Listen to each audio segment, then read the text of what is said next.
नमस्कार दोस्तों। कभी कभी हम सबकी जिंदगी में एक ऐसा समय आता है जब हमको ये लगता है कि अब बहुत हो गया, शरीर साथ नहीं दे रहा, मन साथ नहीं दे रहा और सबसे बड़ी बात, अपने आप पर खुद पर भरोसा धीरे धीरे कम होने लगता है। लेकिन शायद उसी वक्त हमें अपने आप से खुद से एक सवाल पूछना चाहिए, क्या मैं यहीं रुक जाऊं? फिलहाल मेरे लिए इस सवाल का जवाब स्पष्ट था नहीं। 95 किलो से 78 किलो का सफर मैंने तय किया, लेकिन आज की वीडियो में मैं आपसे एक ऐसी बात बताना चाहता हूं जो इस पूरे सफर में मैंने सीखी। वजन कम करना शायद मुश्किल था, लेकिन खुद को लगातार फिट रखना उससे भी बड़ी चुनौती है। तो चलिए आज की कहानी शुरू करते हैं। दोस्तों, अगर आप मेरी जर्नी शुरू से देख रहे हैं तो आपको ये पता होगा कि मेरी कहानी जिम से स्टार्ट नहीं हुई। मेरी जिंदगी में कई उतार चढ़ाव आए। एक समय ऐसा आया जब मेरा वजन बढ़ गया और लाइफ स्टाइल भी ऐसी हो गई जिसमें फिजिकल एक्टिविटी ना के बराबर थी। फिर जिंदगी ने मुझे एक ऐसे मोड़ पर ला करके खड़ा किया जहां मुझे अपने शरीर और अपनी जिंदगी के लिए सीरियसली सोचना पड़ा। तब मैंने तय किया कि अब सिर्फ सोचने से कुछ नहीं होगा, अब मुझे कुछ करना पड़ेगा। और यहीं से शुरू हुआ मेरा बदलाव। सबसे पहले मैंने अपनी रूटीन पर काम चालू किया, फिर चलना स्टार्ट किया, उसके बाद वर्कआउट स्टार्ट किया और सबसे जरूरी चीज, मैंने सारा काम कंसिस्टेंसी के साथ किया। जब मैं 95 किलो के आसपास का था तब मैंने कभी ये सपने में भी नहीं सोचा था कि मेरा जैसा इंसान 95 किलो से 78 किलो तक पहुंच भी सकता है। लेकिन दोस्तों, सच बात यह है कि बदलाव एक दिन में नहीं आता, बल्कि पहले दिन एक छोटा सा कदम होता है और इसी के साथ आपका दूसरा दिन आता है, फिर तीसरा दिन आता है और आप द्वारा लिए गए यही छोटे छोटे कदम कब आपकी जिंदगी धीरे धीरे बदलने लगते हैं ये आपको पता ही नहीं चलता है। सच पूछिए तो मेरी जिंदगी में वॉकिंग का भी बहुत बड़ा हिस्सा रहा। 95 किलो से 85 किलो तक का वजन मैंने जो है सिर्फ वॉकिंग और अपनी डाइट को कंट्रोल करके किया। मैंने रोजाना चलने की आदत डाली। कई दिन ये मन करता था कि आज ना चलूं, आज बहुत थका हूं, लेकिन मैंने अपने आप से एक बात कही, चाहे मन करे और चाहे ना करे, मुझे आज का काम करना ही करना। और शायद यही भारी वर्ड है, डिसिप्लिन।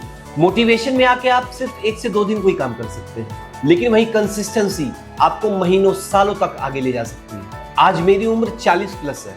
मैं उन लोगों से साफ शब्दों में एक बात कहना चाहता हूँ जो मेरी उम्र के हैं या मुझसे बड़े हैं और वो ये सोचते हैं कि मेरी उम्र अब निकल गई है। दोस्तों, फिटनेस की कोई एक्सपायरी डेट नहीं होती है। हो सकता है कि 20 साल की उम्र में आपका शरीर अलग तरीके से रिस्पॉन्ड करे, लेकिन 40 साल की उम्र में भी आप अपने शरीर पर काम तो कर सकते हैं। बस आपको अपने खुद की बॉडी को समझना होगा, जल्दबाजी बिल्कुल नहीं करनी होगी और दूसरों से कंपटीशन तो बिल्कुल नहीं करना होगा, क्योंकि सच मानिए तो आपका मुकाबला किसी दूसरे व्यक्ति से नहीं, बल्कि आपका मुकाबला कल वाले आपसे ही है। अगर आज आप कल से एक कदम आगे हैं तो सच मानिए आप जीत रहे हैं। मैं आप सभी से एकदम ईमानदारी के साथ एक बात कहूंगा, ऐसा नहीं है कि आज भी हर दिन मेरा जिम जाने का मन कर रहा है। बहुत से दिन ऐसे होते हैं जिस दिन मेरा जिम जाने का मन नहीं करता है, और ऐसे भी दिन आते हैं जिस दिन मन करता है। जिस दिन मन नहीं करता है सोचता हूँ आज जिम जाना छोड़ दूं, आज आराम कर लूं, कल से शुरू करेंगे।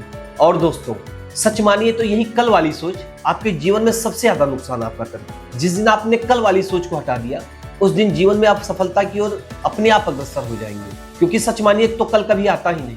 इसलिए मैंने एक छोटा सा रूल बनाया कि बस आज का सोचो, कल किसने देखा है। आज जिम जाना है, आज शाम को वॉकिंग करनी है, आज अपने शरीर के लिए कुछ करना है। कल की चिंता कल पे करेंगे, जब आएगा तो देखा जाएगा। और जब आप लगातार ऐसा करते हैं तो कुछ दिनों बाद आपको खुद ही अपना पुराना वर्जन पहचानना मुश्किल हो जाता है।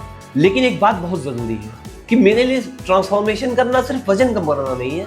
अगर 95 से 78 किलो का हो गया और सोच वही पुरानी रह गई तो वो ट्रांसफॉर्मेशन अधूरा है। बल्कि मेरे लिए असली बदलाव सुबह उठ करके अपने लक्ष्य को याद करना, अपने शरीर का रिस्पेक्ट करना, अपने समय का रिस्पेक्ट करना और सबसे बड़ी बात, अपने हेल्थ को, खुद के हेल्थ को प्रायोरिटी देना और सुबह किए गए अपने आप से वादे को हर दिन निभाना।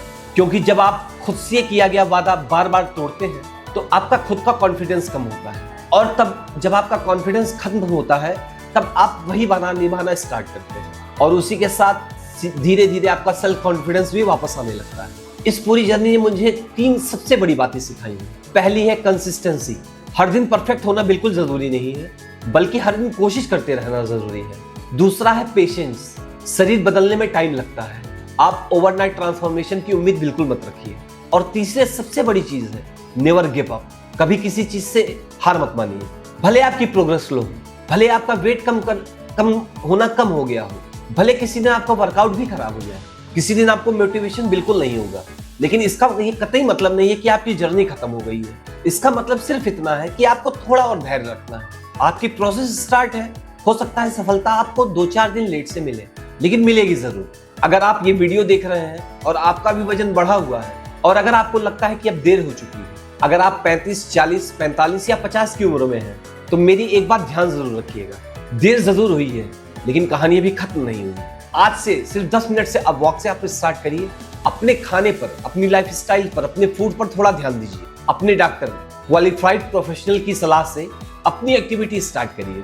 और सबसे जरूरी, अपने पहले ही दिन को परफेक्ट बनाने की बिल्कुल कोशिश मत कीजिए। बस शुरुआत कर दीजिए, क्योंकि आपकी शुरुआत भले ही छोटी हो लेकिन उसका असर एक दिन बहुत बड़ा होगा। 95 किलो वाला शेखर आज 78 किलो पर है, लेकिन मेरी जर्नी अभी भी खत्म नहीं हुई है।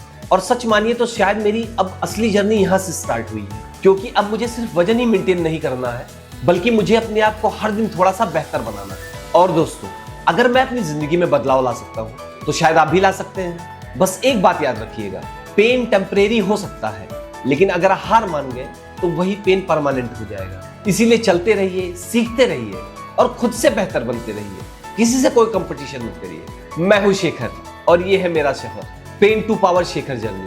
अगर आप मेरी इस जर्नी का हिस्सा हैं तो कमेंट में एक लाइन जरूर लिखिए। मैं अभी नहीं रुकूंगा। मिलते हैं अगली वीडियो में, तब तक अपना ख्याल रखिए, चलते रहिए। आप सभी को मेरा अभिवादन, नमस्कार। भारत माता की जय। जय श्री राम। हर हर महादेव।